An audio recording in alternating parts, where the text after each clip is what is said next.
Magandang umaga sa ating lahat, saan man panig ng buong mundo, mga nakikinig ngayon. Atin naman pakinggan ang mabuting balita ng Panginoon ayon kay San Marcos. Noong panahong iyon, pumunta na naman si Jesus at ang mga alagad sa Jerusalem. Samantalang si Jesus ay naglalakad sa templo. Nilapitan siya ng mga punong saserdote, ng mga iskriba at ng matatanda ng bayan. Tinanong siya, ano ang karapatan mong gumawa ng mga bagay na ito? Sino ang nagbigay sa iyo ng karapatang ito? Sumagot si Jesus, tatanungin ko rin kayo. Pag sinagot ninyo ako, saka ko naman sasabihin sa inyo kung ano ang karapatan kong gumawa ng mga bagay na ito. Kanino nagmula ang karapatan ni Juan upang magbinyag? Sa Diyos ba o sa mga tao? At sila'y nag-usap-usap. Kung sabihin natin mula sa Diyos, itanong naman niya sa atin, bakit hindi niyo siya pinaniwalaan? Ngunit kung sabihin natin mula sa tao, natatakot naman sila at baka kung ano ang gagawin sa kanila ng mga tao.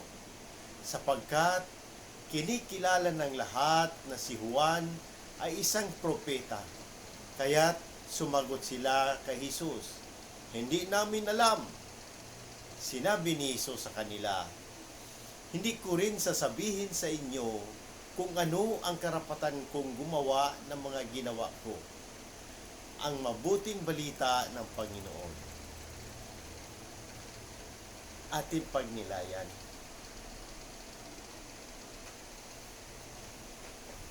Isang makabuluhang bahagi ng kasaysayan ng ministeryo ni Jesus.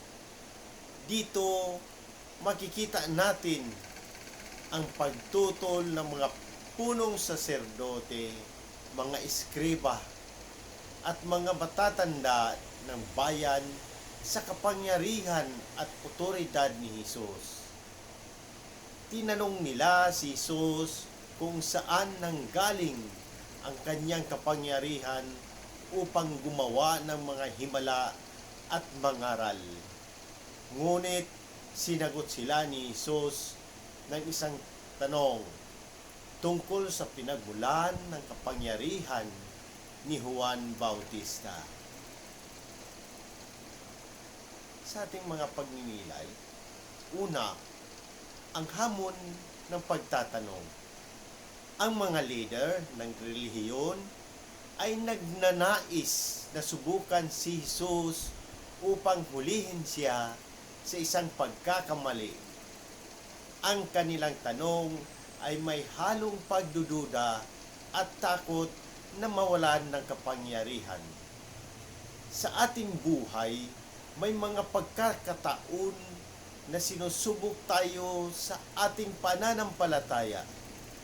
Ang ating tugon sa mga hamong ito ay dapat laging nakabatay sa katotohanan at kababaang loob.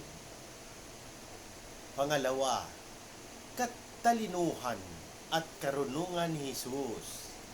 Makikita natin dito ang karunungan ni Jesus sa pagtugon sa mga tanong. Imbes na direktang sumagot, ginamit niya ang kanilang sariling mga taktika laban sa kanila.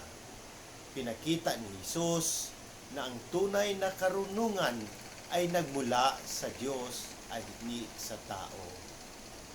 Pangatlo, ang pagkilala sa katotohanan.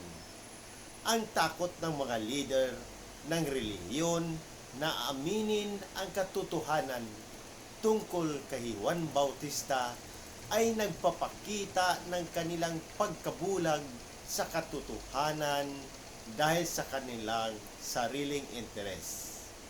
Sa ating buhay, dapat tayong maging matapang na kilalanin at tanggapin ang katotohanan kahit pa ito'y mahirap tanggapin.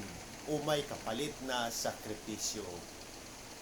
Pangapat, ang otoridad ni Jesus.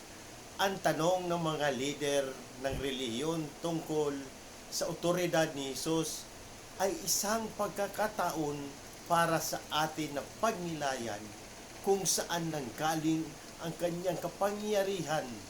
Bilang mga Kristiyano, kinikilala natin na ang kapangyarihan at otoridad ni Jesus ay galing sa Diyos Ama. Ang kanyang mga gawa at aral ay patunay na kanyang pagiging anak ng Diyos. Sa pagsasabuhay natin, sa ating pang-araw-araw na buhay, ang pagtuturo ni Jesus, ang talatang ito ay nagbibigay sa atin ng inspirasyon na maging matapat sa ating pananampalataya. Huwag tayong matakot na ipahayag ang ating paniniwala at manindigan sa katotohanan. Mahalaga rin na humingi tayo ng karunungan mula sa Diyos sa bawat hakbang ng ating gagawin, lalo na kapag tayo'y hinahamon ng mundo. Sa ganitong paraan, magiging buhay na saksi tayo ng mabuting balita sa ating komunidad at sa buong mundo. Sa muli, sa Diyos ang papuri at pagpapala. Magandang umaga.